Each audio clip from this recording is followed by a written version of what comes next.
이 대통령은 방역과 관련해서 어제 3가지 약속을 했는데요. 실제로 그게 가능한지 경제정책산업부 서상희 기자와 짚어보겠습니다.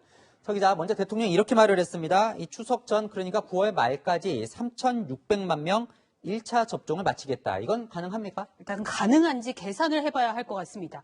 이 3,600만 명, 우리나라 인구의 70%입니다. 이 중 어제까지 1차 접종한 사람은 2,137만 명, 약 41%입니다. 남은 1,463만 명이 9월까지 맞으면 됩니다. 그렇다면 이제 이 사람들이 맞을 백신이 있어야죠. 네, 이제 우리가 가진 백신 물량이 얼마인지 네. 보도록 하겠습니다. 현재 남아있는 물량은 화이자 414만 회, 모더나 161만 회고요. 내일 화이자 160만 회분이 더 들어오는데 이를 더하면 735만 회분입니다. 1,460만 명의 절반가량을 접종이 가능한 건데 나머지 절반은 이번 달 또 다음 달에 들어올 화이자로 1차 접종에 주력하겠다는 전략입니다. 화이자가 전체 백신 중에 개항량이 가장 많거든요. 네. 이를 위해 2차 접종을 2주씩 미루고 50대 주력 백신을 모더나에서 화이자로 바꾸는 땜질실 처방을 택했습니다.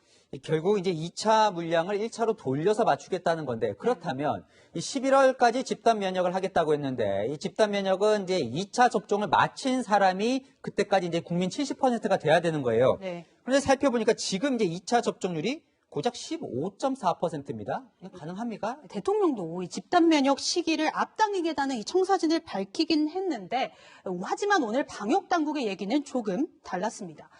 브리핑에서 8월 이후 통보받은 종류의 모더나 물량이 들어온다면 11월 70% 이상 접종 완료 목표를 달성할 수 있다라고 한 겁니다.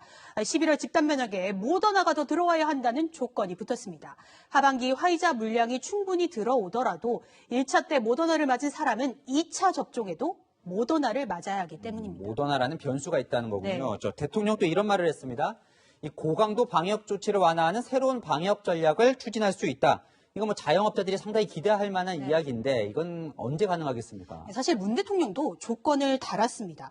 코로나 확산세를 잡고 이 백신 접종률을 높이면 완화할 수 있다는 겁니다. 하지만 당장 전파력이 강한 델타 변이 바이러스 때문에 4차 대유행이 언제 잡힐지 방역 당국도 전문가들도 예측을 못합니다. 앞서 보신 것처럼 백신 접종 완료율을 높이는 것도 녹록지 않습니다. 이 짧고 굵게를 외치며 시작했던 이 수도권 거리두기 4단계는 한 달째 이어지고 있죠. 수도권 일주일 일평균 확진자 수가 900명 밑으로 내려가면 이 4단계를 완화할 수 있다고는 했는데 이조차 언제인지 알 수 없습니다. 그리고 내일 뭐 2,000명 이야기까지 나오는 상황인데 네. 또 마지막으로 대통령 이런 말도 했습니다. 이 국산 백신 개발에 더욱 속도를 내겠다. 이제 빨라야 내년 여름 정도라고 이야기를 드렸는데 이 mRNA 방식, 이 백신 개발은 더 요원하다고요. 사실 최근 가장 각광을 받고 있는 백신 종류입니다. 화이자와 모더나 백신이 바로 mRNA 백신인데요. 삼상 승인을 받은 SK바이오 백신은 이것과는 다른 방식의 백신입니다. 우리나라의 mRNA 백신 개발 단계를 보면 임상 승인을 받은 곳이 한 곳 있습니다. 하지만 이제 일상에 들어간 수준이고요. 제약회사들이 국산 mRNA 백신을 만들겠다며 힘을 합친 KMRNA 컨소시엄 출범도 지난 6월 말로 이제 막 시작했다고 볼 수 있습니다. 백신을 만들더라도 FDA 승인 등 국제적인 인정도 받아야 하기 때문에 언제쯤 쓸 수 있을지는 예측하기도 쉽지 않은 상황입니다. 국산 백신 개발, 집단 면역 달성도 물론 중요한데요.